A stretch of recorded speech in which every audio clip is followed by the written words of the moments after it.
Hello, I'm Georgia Shakti-Hill, and I'd like to welcome you to Living in Balance on Shakti-Hill.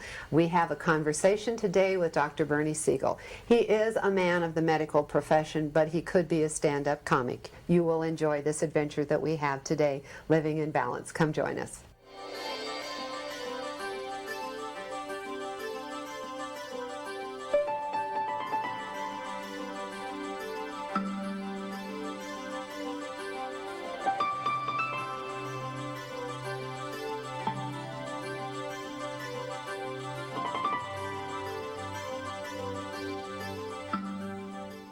It is just an honor to have Dr. Bernie Siegel with us today. I'd like to welcome you. Thank you, Jack. I have spent the last couple days listening to your tapes in my car, and you might as well have been a stand-up comic. That could have been. I know you said you were an artist that became a doctor, but you bring a lot of humor. Yeah, it's not something I try to do or think about, but the way I put it is that if you don't grow up, in other words, if you see the world through a child's eyes, the world is funny. Yes. And that's part of why I think the humor is always there. It's not making fun of anyone or putting anyone down, but just seeing this crazy world. Well, the human comedy, you see, it's a title, Soroyan wrote a book by that title, but if we think about it that way, the human comedy, that includes tragedy and pain, but it's kind of a crazy thing, and it's a lot easier to laugh at it than it is to cry about it. Yes, it is. It is. And one of your tapes that I was listening to was Humor and Healing, and it is such a powerful tool. I tell people literally to write poems or keep a journal. And just to give you a specific example, I put away all the groceries one day for my wife. And when she came in the kitchen, I thought I would get a thank you. But what she said was, you don't put tomatoes in the refrigerator. So, you know, here I am hurt, see? Yeah. But instead of having an argument with your wife, I wrote a poem entitled Divorce. And I brought it back and read it to her, see? About all my, you know, bad points, including putting tomatoes. And so she starts laughing. And of course, then the poem changes to, you know, she laughs. I love her when she laughs. So we take the tomatoes out of the fridge, fire the divorce lawyer, and give love a try.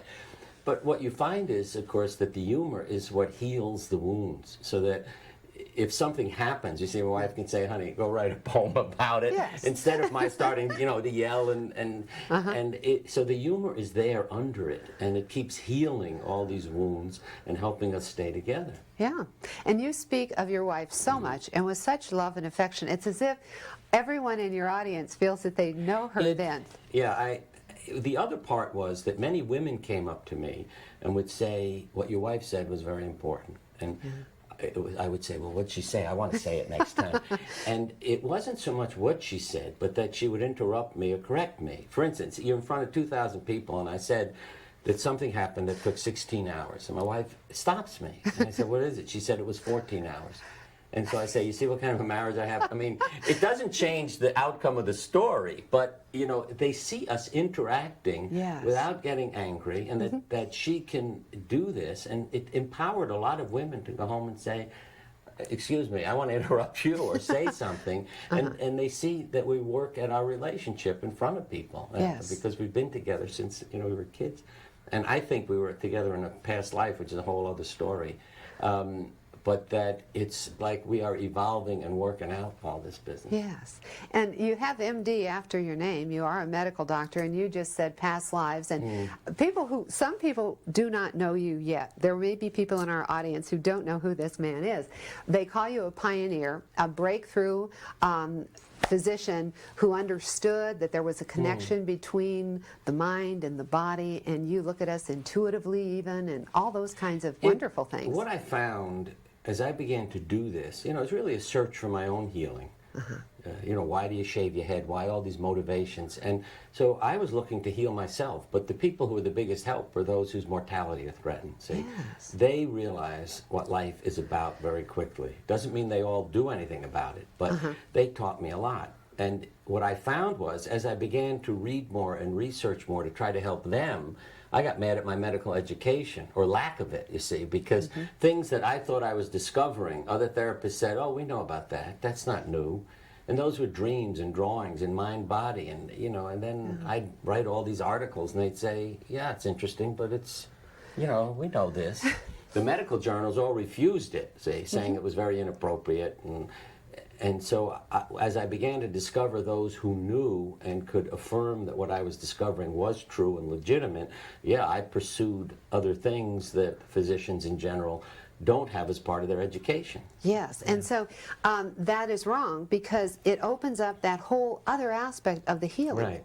Has it changed at all? Because you've been doing this a long time. I'd say, yes. We started 20 years ago with groups, to literally do it. I've been working on it even longer than that personally. But I'd say the difference I see now is that more healthcare professionals are listening. The way I put it was 20 years ago you caused a lot of inflammation. Today they're looking for the information. So there is a change and they are open. And some of it is because science has supported what has happened. And shown that your thoughts affect your body chemistry and so forth. And I always say what's interesting is that it's easier to talk to astronomers or quantum physicists because they are in a land of the unknown, you see. And when you go to medical school, though, they don't present the unknown to you and the mystery to you. Just think of creating a human body out of an egg and a sperm, and saying, how does this DNA know what it's doing? Let alone how we created the universe. If they produced some more mystery as part of the process, and also I'd say some self-awareness of why you're here studying this, doing this, I think we'd come out as healthier people and take better care of. And the key way of putting this is not the diagnosis. See, that can get treated, but the experience of the patient isn't treated. Yes. That's the problem. And what I found was when you treated the person and their life story and their experience, it was also amazing the benefit they had physically. Yes. Because their life was changed. And again, you're back to your mortality, which is what I try to get people to accept, that if you knew you were going to be dead, would you live here, have this job, be dealt with this way? And as people begin to rearrange their lives, they suddenly realize, hey, I feel a lot better now that I'm not doing what I didn't want to do. So that's why they are your teacher when they are facing their mortality. Those are the patients that you see this incredible information that you can glean from them. Yeah, as crazy as it sounds, it's really like saying, we don't need this television program. We don't need to write any more books. All of the information is already out there. Think of the great prophets who have preceded us by thousands of years. Yes. So I can give, my entire lecture based on Buddha, Christ, the Kabbalah. It doesn't matter. You tell me what you'd like me to use sentences from, and I'll give the same lecture. But people aren't aware of that. That's the sad part. The education hasn't gone on. And that's where I'd say if people are inspired, then a program like this helps because they say, I can get information and I'll use it. But if we don't inspire them, and then when they get a life-threatening illness, they get inspired, write a book thinking it hasn't been written before, and I keep saying, no, it's already been written. You just didn't know that somebody else had the same experience. Because literally, I get all these manuscripts sent to me, and it's the same book over and over again. The story is interesting, that each person has lived, but the information is exactly the same as, the book you got a month ago. And what is that information? What is that universal truth that goes right across the stories? Oh, I'd say some of the quotes are, time isn't money, it's everything. Things that used to seem urgent don't. God and family and, all the things that you realize are what's really important. And people stop living the role. They become them authentic selves rather than I'm mama, papa, the plumber, doctor. It's me. Yes. I literally ask people how you would introduce yourself to God. That's one of my favorite questions. So that, they understand if you say, I have a television program, God says, come back when you know who you are. So it's knowing and learning really your true worth, the self-esteem, the self-worth. I think that things that parents, teachers, and religions are not giving people now.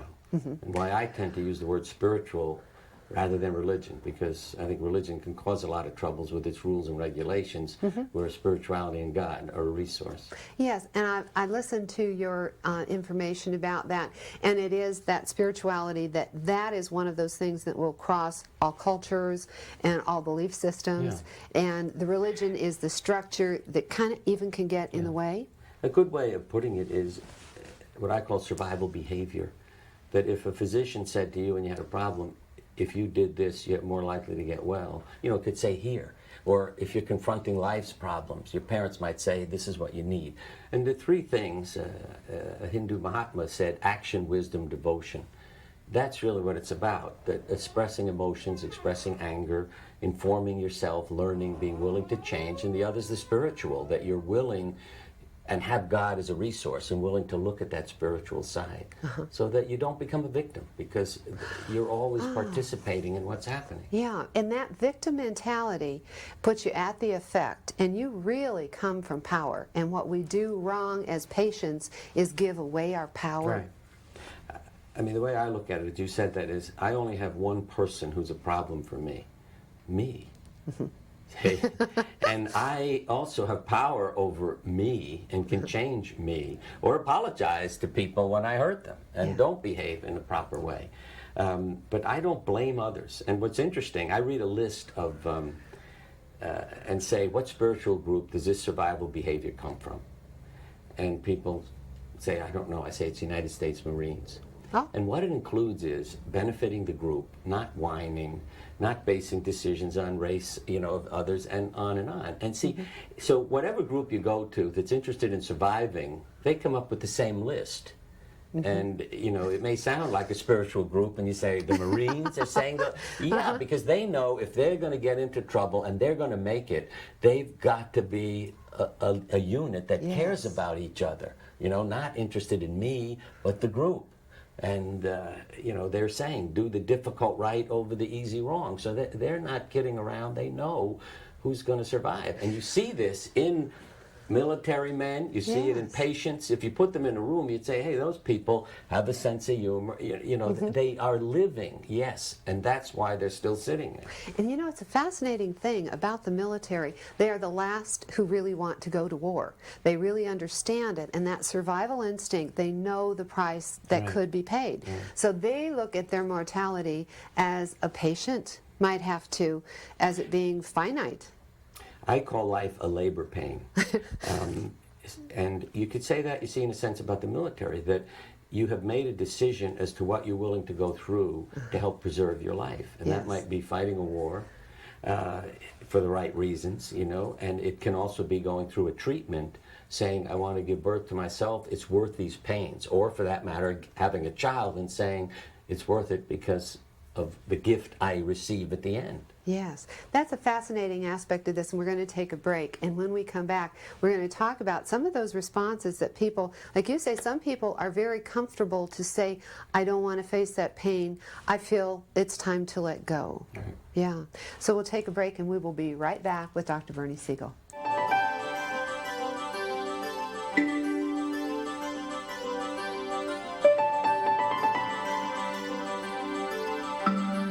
Dr. Bernie Siegel is as able to work with someone who is trying so hard to stay alive as to those who feel that maybe it is time that they are ready to leave us.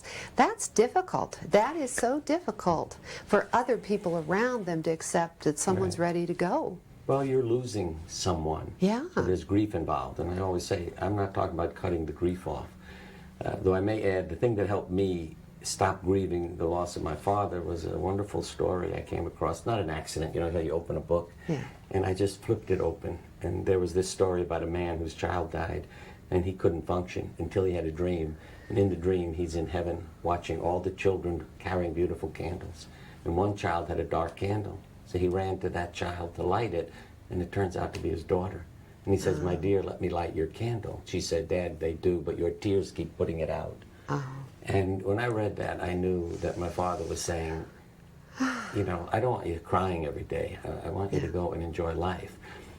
The other part, and the way I put it is, I have helped people die, but I have never helped anybody commit suicide, because it isn't hard to die if you have lived your life fully. And that impressed me with our group patients, some people I worked with, that they all went home and died when they were ready. I mean, they would say, I'm dying Thursday, I'll die Saturday afternoon, when the kids get here, when you come over, and they would. Because nobody was yelling, don't die, you're failing, and doctors weren't rushing in because they had said enough.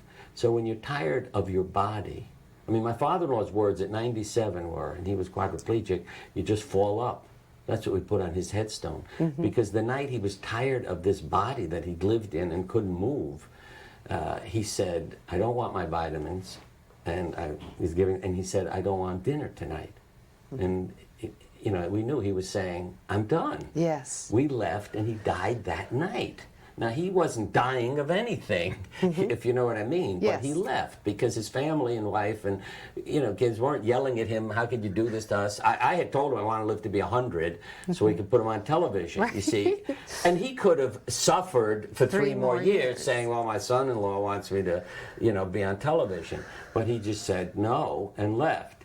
And I have seen this with my father, who died with all of the people in the room. And when the last one came, he took one more breath and died, his grandchild. Yes. So I know what we are capable of doing.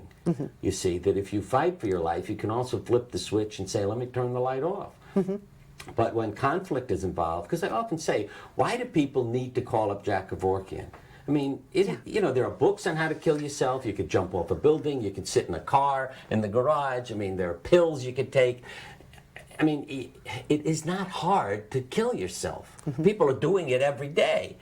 So why call up somebody and say, help me die? I think they really need permission. They need somebody to say, yes, it's all right, go ahead. Yes. So they could turn to their family and say, see, he's helping me, it's time. Or they're so depressed, they want to be dead, and he may be making a mistake. Because I've had calls asking for his phone number, and those people are alive and well today because I called and told them they're beautiful people and a child of God, and why do you want to do this? And then you hear their life story, and you know why they want to be dead. Yes. You see, and the disease is convenient. And suddenly somebody has shown them some love, and they say, well, maybe I am somebody and something, and they're alive and well today. And I think that's something we have to understand. Well, one of your books, your first book that really was breakthrough, was Love, Medicine, and Miracles. And those miracles, you say, really might not, perhaps they shouldn't be called miracles when people come back from? Yeah, I mean, there are miracles. I have a very specific definition of a miracle, and it has more to do with, yes, a disease might disappear, or it's easier to say if you burn wood in your fireplace, you see, and when you put the fire out, the wood is still sitting there. That's a miracle because you've gotten energy without the loss of matter. So there are some true miracles, all right? But when we label a miracle, it stops us from looking at it and trying to understand it. Say, maybe the miracle is simply statistically unusual.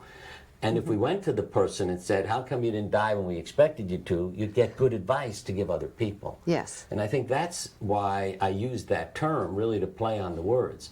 But when we call things miracles and spontaneous remissions, you don't learn from them. You see, here's one of those lucky people. Yes. But if you talk to the lucky people, they say, it's not luck. Do you know the work I put into this? See, and that's where the quantum physicists will tell you, desire, determination, you know, your intense belief. And it isn't, as they said, you don't go home and say, well, I hope I get better.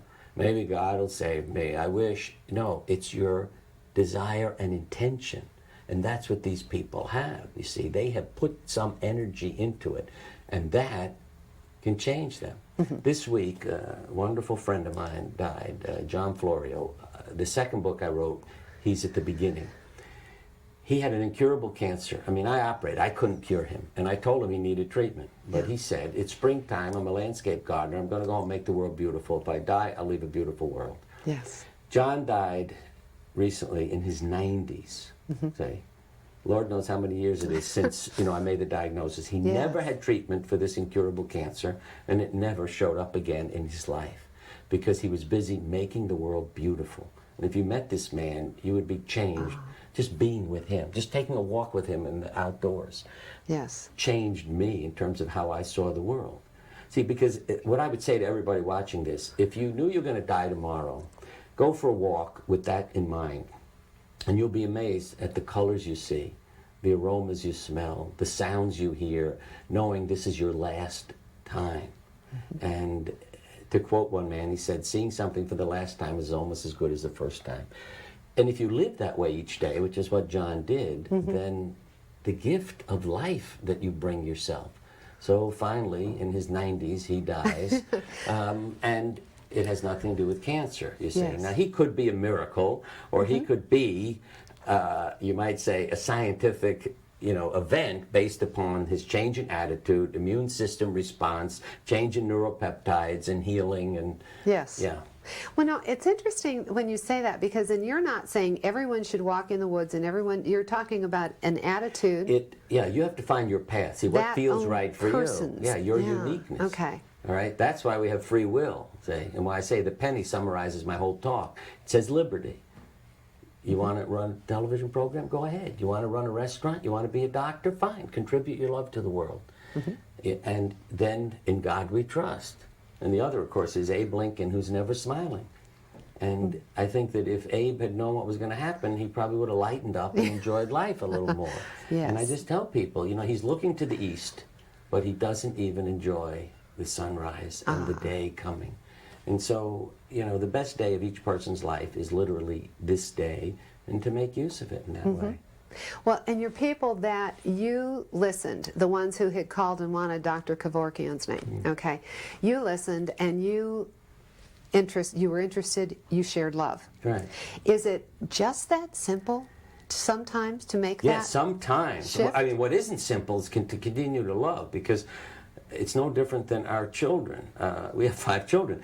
The ones who are difficult, see, then get your time. Yes. And it proves to them that you love them, because they drive you out of your mind and you keep letting them in the door and taking care of them. And the patients are the same way, and people are the same way. That, you see, if I say to you, you need to exercise, take this medicine, lose some weight, blah, blah, blah, join a group, and you don't do anything but show up next week in my office, what am I supposed to do? Yell at you and say, get out of here, I don't want to see you. Yes. But no, I say, hello, and I see you again, give you a hug, and see you next week. And after a few months, you begin to realize, this guy cares about me. And maybe I am worth something, even if my parents abused me. You see, and so you begin to take care of yourself, because I have reparented you. I have shown you that you are worth something.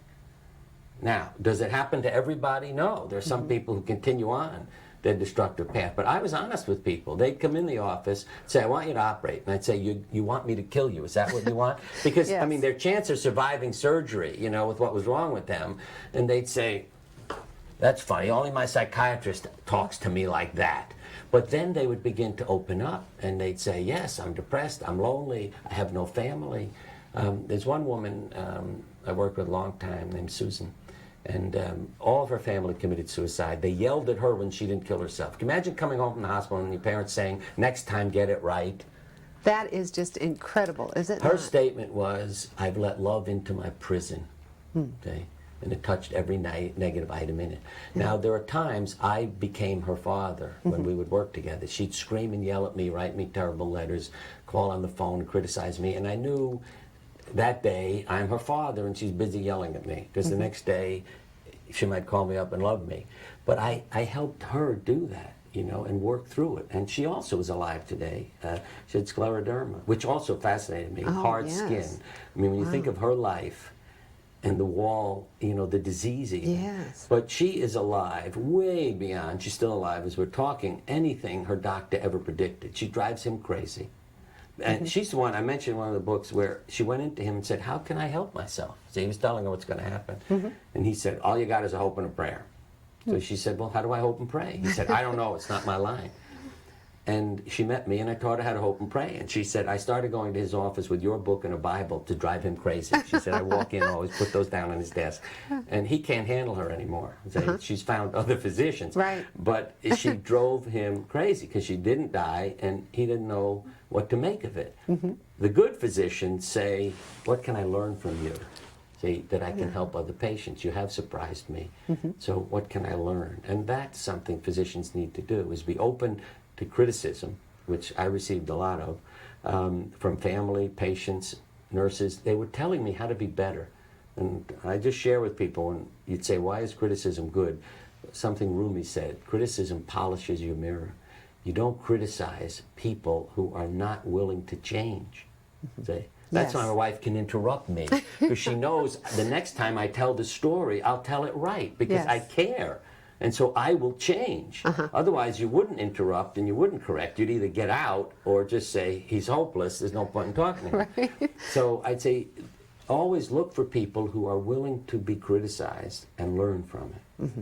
And that isn't always what our doctors have been trained to be. Oh, no, not at all. No. Yeah. So there's another shift in consciousness that comes there. You know, the criticism, it's, you're telling me I'm doing something wrong. They don't want to hear it. Yeah. And I learned to be a storyteller. See, in other words, in the medical setting, instead of saying research, my patients, then people would get up and start fighting because they were sensing, you're telling me I'm not doing it right. Mm-hmm.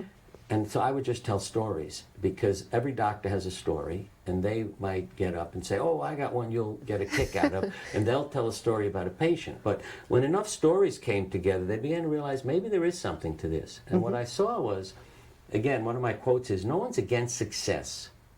So if you do something and it works, they adopt it. Not because of lectures or statistics or articles, but they've seen it worked. Next thing you know, they're doing it. Then they're willing to listen to why it works, and the lecture you would have liked to have given them in the beginning. Well, and you are a storyteller, and wonderful stories. That's another one of the gifts. We're going to take a break, and there will be more storytelling with Dr. Bernie Siegel.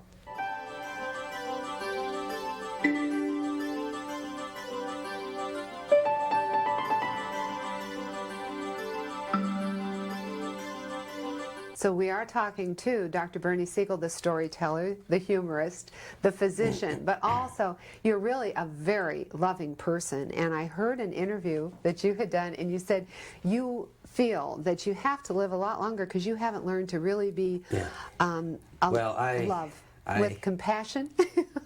Want to be a kind, loving person. I mean, to me, that's really what our religion and our life is about.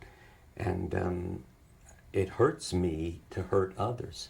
And I say that, you know, if you were my wife, I'm not always as loving to her. And again, I apologize, but that's me. I have needs too, and I get frustrated, or whatever it may be, or the children. But I keep working at it, and I think that they appreciate. And the funniest thing, the other day, it was a few months ago, my mother said, you know, Keith called. He's one of twins of our children. So he's one of these angelic kids who felt he didn't get enough time. Because his brothers drove us crazy, And he said to me one day, I don't get 20% of your time, which he meant 1 of 5, I'm being deprived. And I told him it's because the others are making us crazy and he's so good. But my mother said, I kept telling Keith all these years that you really were a nice, you know, father, and he would learn it someday. And I thought it was so funny. My mother would say it in that way. And she said, the other day, he said, yes, you're really a nice person. And he's beginning to agree with my mother, see? But and I laugh. But you see, yes, Keith and I, we have come to understand each other better. And despite all his criticism of me, and I have it recorded on telephone answering machines, and someday I'll play it back for him. But yes, we love each other, you see. And we're getting somewhere, but it's because I do make noise that they know when I'm hurt and when something's happening. And so, you see, but that's when they'll respond and say, wait a minute, you don't know what's happening in my life. So when you're feeling hurt, maybe I'm, doing something else and you're not getting the attention. And so as the understanding comes, forgiveness and, the love. And so now I know that they don't have to prove anything to me. I know they love me. And I'm sure they know I love them. I found an old journal in which I had written that we have wonderful children, and despite me, I'm sure they'll make it and be okay. And I copy that and show that to them, you see, because I want them to live their life. On the other hand, I think having me as a father is an advantage because I am a character, in our community. So they get away with things. And I mean, it can be anything from home birth to you name it. And people say, well, you know who her father is, you know who his father is.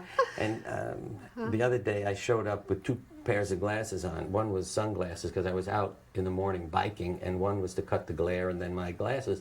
And as I came up, my daughter said, now do you see why I'm crazy? Look at my father, he wears 2 pairs of glasses. So they use it, you see, to have this freedom.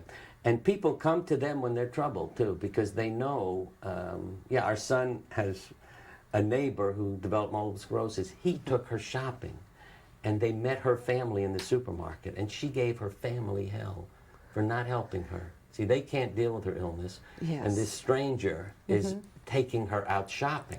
But I think it's part of this reverence for life they've learned. We cared for creatures. I mean, a house full of hundreds of animals. And so I see that in them. They care about life, a plant, an insect, they want it to live.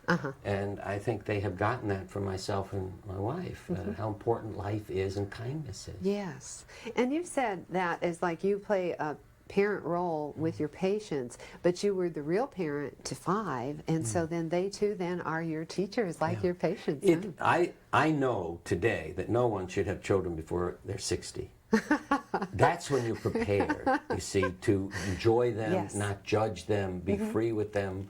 And I see that in our grandchildren. You see that, and I say this as a criticism myself, as a physician doing a great deal of children's surgery. When our children were born, I wanted to make sure they had the right numbers of parts. Yes. That was the big thing. I wasn't mature enough to say, if they come out with parts missing, your job is to love them. What's the difference how many parts there are? As a grandparent, I could say that. And I was born quite battered and deformed because of problems. And I had a grandmother who loved me. See, my mother told me this later in my life. And I know that's part of why I felt so loved. This woman was touching me, massaging me, you know, pushing on distorted features, literally with oil. And see, when you study the science of this, I'm getting massaged 4 or 5 times a day. What do I know? I'm a newborn. I figure I must be the most loved child in the world. Look what my grandmother is doing to me. I don't know she's doing it because I'm a mess and my mother can't handle me, you see. So I wake up, growing up, thinking I must be, you know, so loved. Look what everybody's doing. And those are things that do affect us later in life. And we can show that how you gain weight, how you grow, related to touch and love. And even bone density, I know I read. Yes. Oh, that, Ashley Montague, talked about that, that you can measure that in children and know. But the other is, see, even at a study done at Harvard, they were asked, as Harvard students, do your parents love you? And fill out a form, you know, say what your parents are like.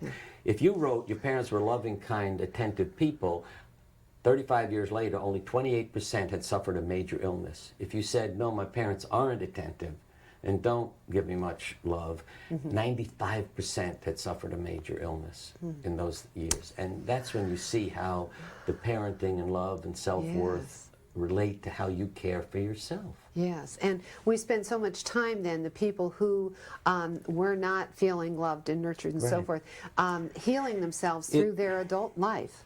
That's why, see, the Ugly Duckling is a story I often share with. That poor kid was thrown out of his house because his mother couldn't handle it, which is very much what my mother went through. She said, I couldn't take you out, I couldn't show you to people. How am I going to explain, you know, what you look like? But the Ugly Duckling had to find his reflection and his mirror and say, I am beautiful. And you don't have to be a swan to say that. See? But if you have a grandmother, you don't need to go searching through your life to find the reflection. You look in your grandmother's eyes and that love is reflected back and you say, I guess I'm beautiful. Look at that unconditional love. Yeah, so if we each could find, you see, that loving person, and a school teacher could do it. I mean, your mailman could do it. I mean it literally. If one person in your life comes along and says, you're worth something, I care about you, that may change your whole life. And that response, that love, that smile, that is so significant. And we really feel that when we're out there in the world. The people who are giving it back. What I call self-destructive behavior. You know, that's why I say the information doesn't help people. People know what they should eat and what they ought to do, but they're not. And you say, why not? And what I find is, and really what I ask people is, take as good care of yourself as you do your pet. That's all I want from you. Because what we feed our pets, I even know people who smoke outdoors so they don't expose their pets to smoke. See, they don't give it up. But if your pet gets asthma or lung cancer, you see, then you have to free your pet from the environment. And it just drives me nuts that we don't love ourselves as much as our animals. But see, our animals give us unconditional love. And we learn that often from our animals. One of my stories is also about my developing amnesia and therefore getting along very well with my family. Because if you can't remember what happened yesterday, you don't have any problems. And when my memory came back, I remembered the pets' names before the children say. And the therapist, the neurosurgeon says to my wife, well, that's very common, don't get upset by it. But what I also learned was, and I love reading 1 Corinthians 13, without using the word love. You see, I say, what is this that's better than amnesia? And of course the audience always yells love, yeah. Because it includes forgiving and forgetting. But it is far more therapeutic than anything else. And I mean that literally in terms of what is happening inside of you when you are doing out of love. See, if you lose track of time, this is something almost everybody has had happen. When you lose track of time, you have no pain, no sickness, and you don't even age. I mean, your physiology is totally changed. So if you love what you're doing, then time flies, and you are in a very different physical state than the person who hates what they're doing, and Monday morning, and you know, my heart attack, and I would rather be dead, and I wish I was sick so I don't have to go to work today. That type of thing. Well, one of the things that you had said was that if someone is unhappy on the job or unhappy in the relationship, you're going to see that in disease. Seldom do you see someone who is very ill that has everything around them going well. Is that right? Well, one of the things, I'm glad you brought that up, because this issue of guilt, see, but if I did love, see, what if Bernie Siegel dies tomorrow? So what's the point of reading his book? I mean, we all die, so it's not a matter of not dying, you know, it's a matter of living to your fullest. And what I look at is, supposing I have 100 women with a gene for breast cancer. Or twins, let's put it this way, identical twins, one gets cancer, one doesn't. And I've met many of them. You say, well, what's happened? Look at their life. So that you say, you know, yes, we're all born with the same switches, but why does one get flipped and the other doesn't? And I think that's where people need to look at words like participation, responsibility. We're not talking about guilt, but that you have something to say about your health. And that we don't do it to not die, but we're doing it to enhance the quality of our lives. So if you're doing what you love so that you enjoy life, yeah, you'll get a side effect. As a matter of fact, one woman said there's some wonderful side effects to cancer because it's what it taught her about life, you see. And that's the part we need to look at. Look at your mortality, accept it, and then benefit from that fact. Well, and there's also that, and so many people see the gift in the problem or the disease. Yes, and literally that's their metaphor. You see, it's a gift to me. But we have to learn that lesson. We have to get it then.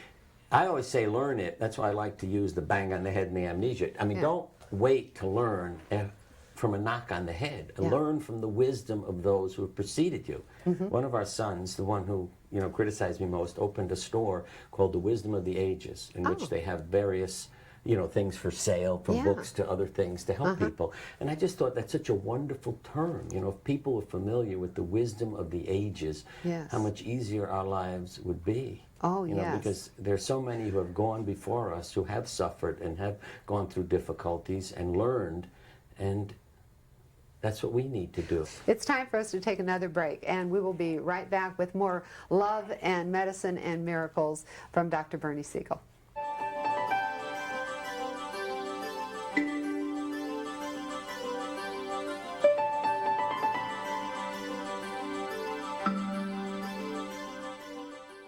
We are back with Dr. Bernie Siegel, and I was sharing with him off camera.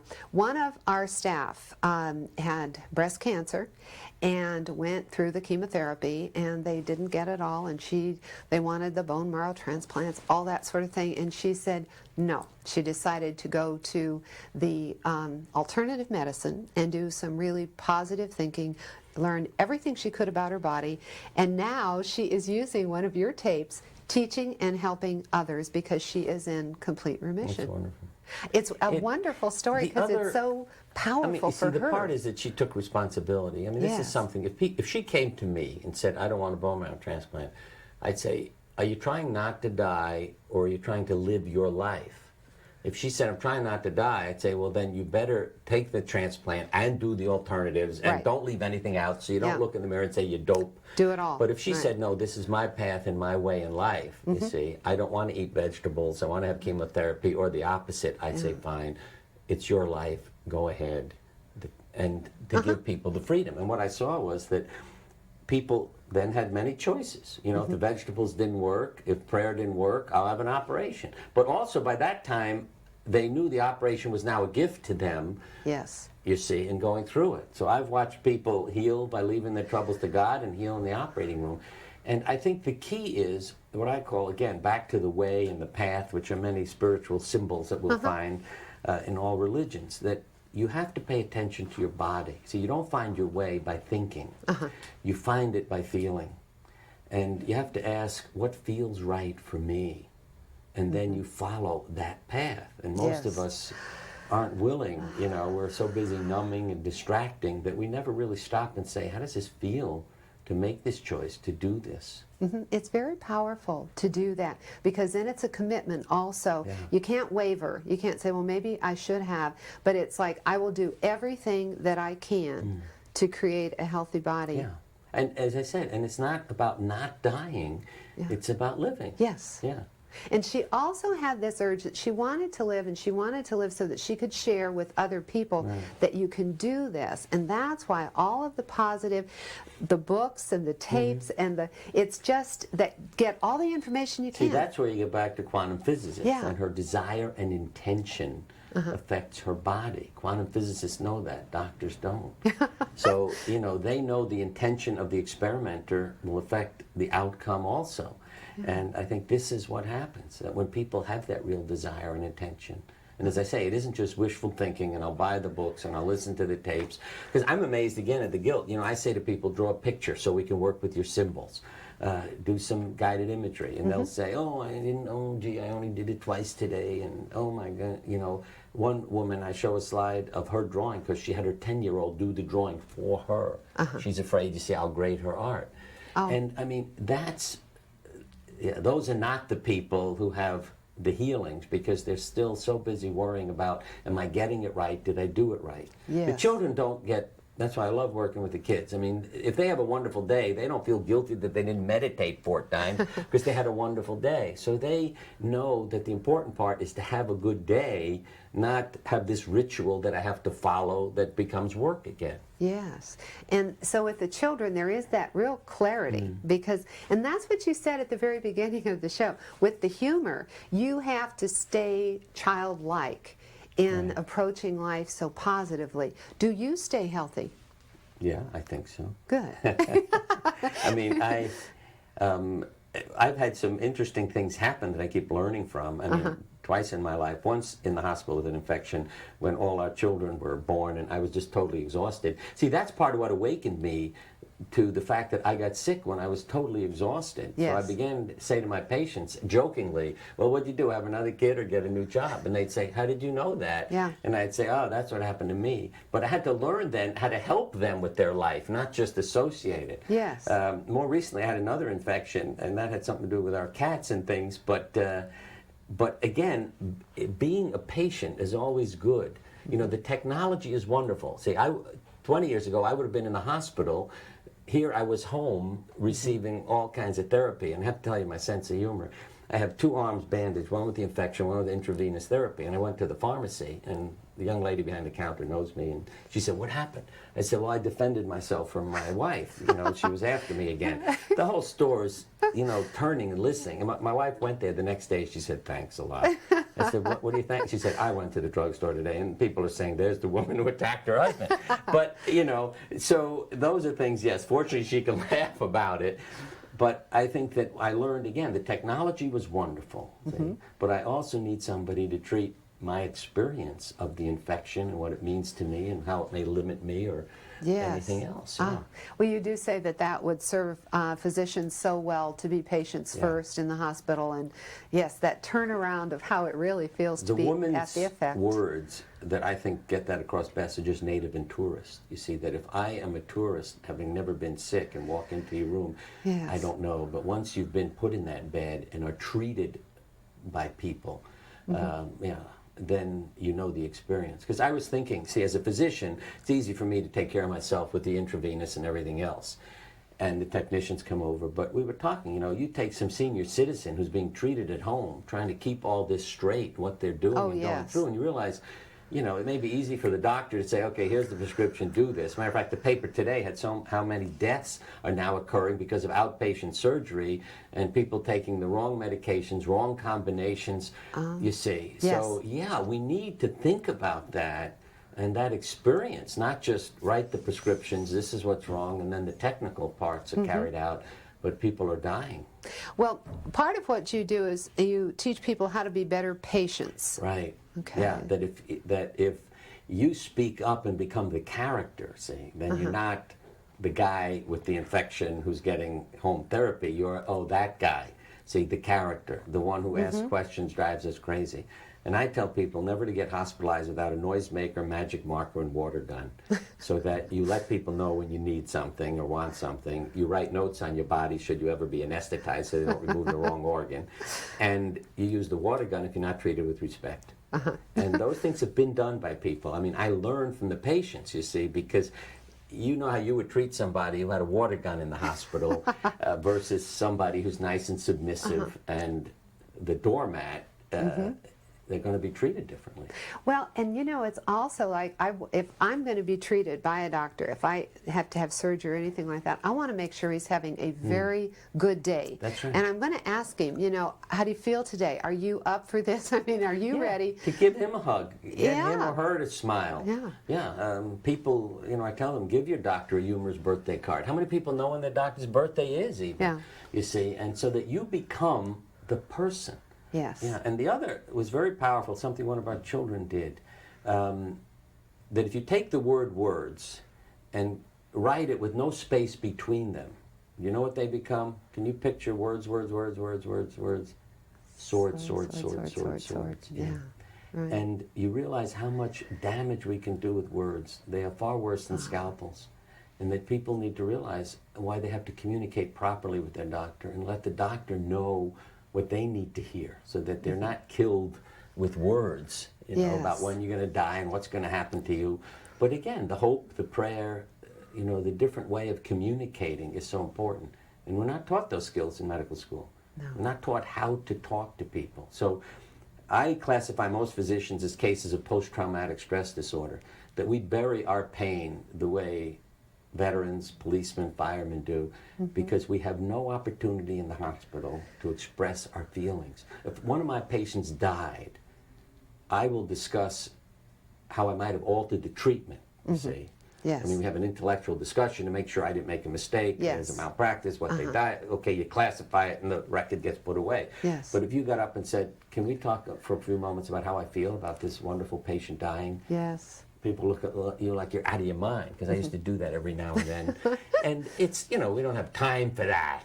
But if we did have time for it, we'd have a lot healthier, happier doctors, because they would be able to deal with their pain and their feelings and then help their patients.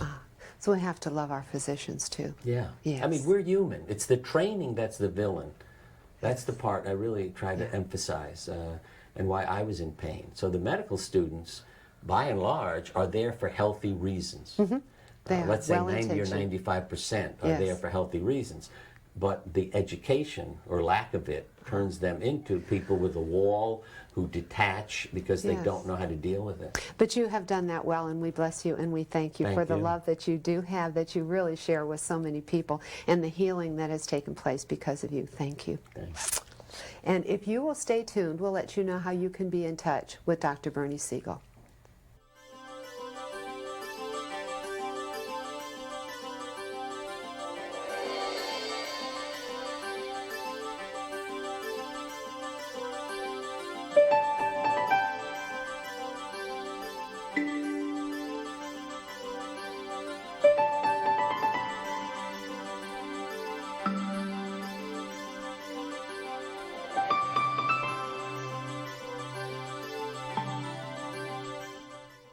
He is a gift, and he has really shared his wisdom and his light. Oh, how we can be empowered so that we too can live in balance. Thank you for being with us today. I'm Georgia Shakti-Hill. May you be well, happy, and peaceful.